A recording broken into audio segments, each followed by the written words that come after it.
ஒருத்தர் அன்னதானம் பண்ணிட்டு இருக்காரு. எல்லாருக்கும் அவருக்கு அன்னதானம் பண்ணணும்னா ரொம்ப பிடிக்கும். சோ அதால அவர் அன்னதானம் பண்ணிட்டு இருக்காரு. இப்போ மேல பாத்தீங்கன்னா ஒரு பருந்து வந்து சாப்பிடுறதுக்காக ஒரு பாம்பை எடுத்துட்டு போயிட்டு இருக்கு. பாம்புல இருந்து ஒரு துளி விஷம் கீழே அன்னதானம் பண்ற இதுல விழுந்துருச்சு. விழுந்த உடனே அங்க இருக்கிறவங்க எல்லாரும் சாப்பிட்டாங்க. இப்ப அதுல ஒரு சிலர் இறந்து போயிட்டாங்க. இறந்த உடனே அந்த ஊர் ராஜா வந்து இனிமே நீங்க அன்னதானம் போடக்கூடாதுன்னு நிப்பாட்டியாச்சு. அன்னதானம் போடக்கூடாதுன்னு அவருக்கு அன்னதானம் போடுறதுதான் அவருடைய லைஃபாவே இருந்தது. அன்னதானம் வேண்டான்னு அவர் ரொம்ப மன உடைஞ்சு போயிட்டாரு. இப்ப சித்திரகுப்தன் போய் சாமி கிட்ட கேக்குறாரு, இந்த பாவ கணக்க வந்து அந்த அன்னதானம் போட்டாரு அவர் பேர் மேல எழுதிடலாமா? 4 பேருக்கு சாப்பாடு போறாரு, அவர் மேல எப்படி நீ எழுதுவ? அது ரொம்ப தப்பு இல்லன்னு சாமி சொல்றாரு. அப்ப அந்த பருந்து மேல போடலாமா அப்படின்னு. பருந்து அது சாப்பிடுறதுக்காக இறைய எடுத்துட்டு போச்சு, அது மேல எப்படி போட முடியும்? அப்ப பாம்பு மேல போடலாமா? அதுவே உயிருக்கு பயந்து துடிச்சிட்டு இருக்கு, அது மேல நீ எப்படி போடுவ? சரி, இந்த பாவ கணக்கு யார் மேலே எழுதுனால யார் மேல எழுதுறது?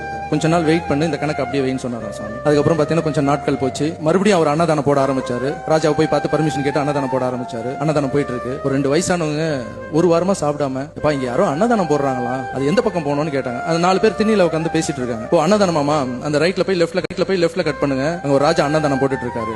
அன்னதானம் போய் சாப்பிடுங்க, ஆனா செத்துருவீங்க, உயிரோட இருக்க மாட்டீங்க அப்படின்னா. அந்த வயசானவங்க 2 பேர் சாப்பிட முடியாம திரும்பி போனாங்க. சாமி கூப்பிட்டாரு சித்திரகுப்தனை மேல வா. அந்த பாவத்தை யார் மேல போடணும்னு கேட்டிருந்தல, அந்த 4 பேர் உட்காந்து சும்மா பேசியிருந்தாங்க பத்தியா. அவன் சாப்பாடும் போட மாட்டான், போடுறவங்களும் என்கரேஜ் பண்ண மாட்டான். 2 பேர் போய் ஒழுங்கா சாப்பிட்டு இருப்பாங்க, அவங்க எதுவும் கெடுத்தாங்க. அந்த பாவத்தை அந்த 4 பேர் மேல சேர்த்து விட்டாங்களாம். சோ சும்மா நம்மளை பத்தி ட்வீட் போடுறவங்க பேசுறவங்க இவங்களுக்கு எல்லாம் இருக்கு. சோ அதை நம்ம எதுவுமே பேசிக்க வேணாம், நல்லது வேணா நம்ம பண்ணிக்கிட்டு போயிட்டே இருக்கணும், அவ்வளவுதான்.